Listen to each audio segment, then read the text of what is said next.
बनाते हो, इसका क्या मतलब है? आपको मालूम हो तो बता दो। जी जी हो तो क्या महाराज जी भोलेनाथ जी का वे कर्पूर गौरम कर्णावतारम संसार सारम भुजगेंद्रम, ये शिव जी का है। तो कपूर में आग क्यों लगाई? तो क्या कपूर जैसे ही तो भगवान शंकर है, इसलिए कपूर, तो मतलब शंकर जी में आग लगा रहे। क्यों लगाई? पूरी जिंदगी कपूर में आग लगाते लगाते बीत गई, तो कपूर में आग क्यों लगाई जाती है? शिव महापुराण में लिखा, भगवान राम ने जब अश्वमेध यज्ञ किया, उसके पहले देवताओं ने जब यज्ञ किया, अश्वमेध यज्ञ का जो अश्व था, वो अश्व को कहां भेजा जाए, ये अश्व के चक्कर में फिर लड़ाई होगी। भगवान वशिष्ठ बाबा ने कहा, इस अश्व को कपूर का रूप देता हूं और कपूर के रूप में अग्नि में इसको समाहित कर देता हूं। भगवान राम ने वशिष्ठ बाबा से कहा, आप बताओ, ये कपूर अग्नि में डालोगे, इसका क्या फल होगा?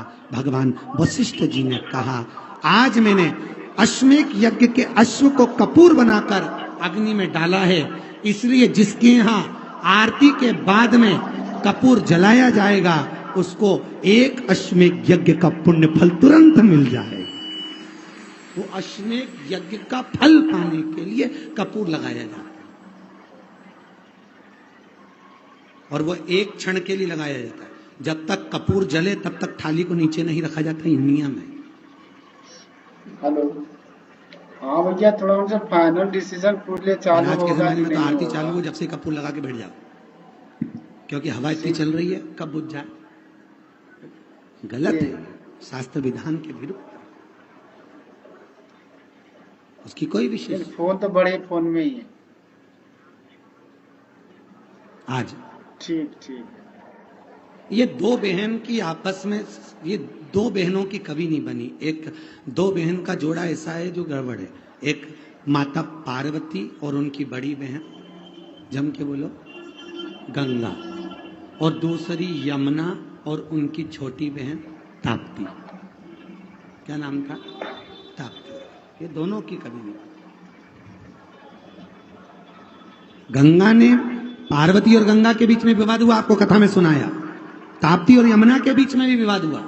एक दिन यमुना जी का नियम था कि जिस समय यमुना के घाट पर भगवान रास करेंगे, उस समय पर यमुना ठाकुर जी के श्री विग्रह पर आए हुए पसीने को पोंछने के लिए जाएगी। और आज यमुना का रूप रखकर ताप्ती चली गई, और ताप्ती ने जाकर भगवान के श्री विग्रह के पसीने को पोंछ दिया। तब यमुना जी आकर देखी तो मेरी छोटी बहन खड़ी थी। छोटी बहन को देखकर तुरंत यमुना जी को गुस्सा आया। यमुना जी वहां से चली गई। जाकर यमुना महारानी ने ताप्ती से विनती करी, ताप्ती तूने ऐसा क्यों किया? ताप्ती कहती है, मैं कृष्ण को अपना बनाना चाहती हूँ। जानकर माता यमुना ने क्रोध में आकर ताप्ती को श्राप दे दिया। ताप्ती, मैं तुझे श्रापित देती हूं। हे ताप्ती, दुनिया की किसी नदी में अगर अस्थियां विसर्जित होगी, उनको गलने में 44 दिन लगेंगे, और ताप्ती, तेरे जल में अगर अस्थियां आएंगी तो तू तुरंत भक्षित करेगी, उसको तुरंत समाप्त करेगी। आज भी ताप्ती नदी में किसी अस्थियों को डाला जाता है तो मात्र 1.5 घंटे के अंदर वो अस्थियां जल के राख हो जाती है और पानी में बह जाती है। ताप्ती। और आज के जमाने में जितना जितना जितना जितना जितना जितना डूबो,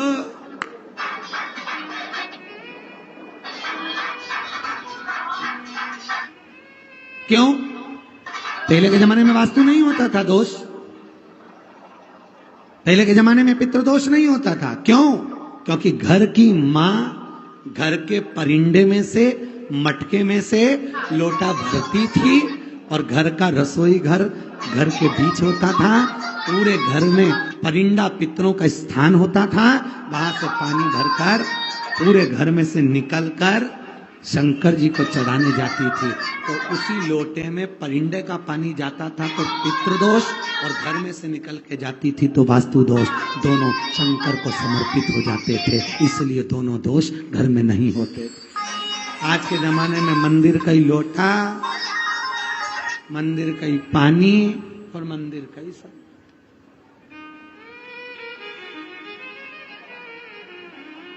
प्रयास करो, एक नियम आप भी चालू करो कि मैं अपने घर से थोड़ा सा पानी लेके भगवान शिव को चढ़ाओ।